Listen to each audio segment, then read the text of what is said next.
তখন তো রান্না বাড়া হয়ে যাবে। আর সারাদিন করতে হবে। শাকটা ভাজি সারা দিন ওটা ভাত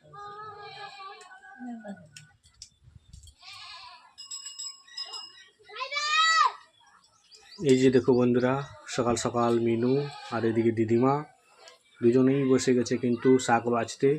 কালকে আমাদের শনিবার হাট ছিল, হাট থেকে দিদিমা আমরা বলি কলমি শাক এক বলা হয়, এই শাক নিয়ে এসেছে।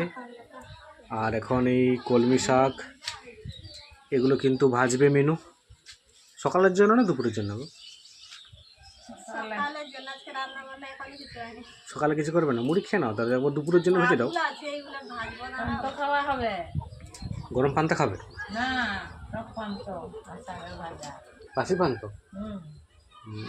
অনেকদিন খাওয়া হয় নাই, 2 বছর। কি বলে?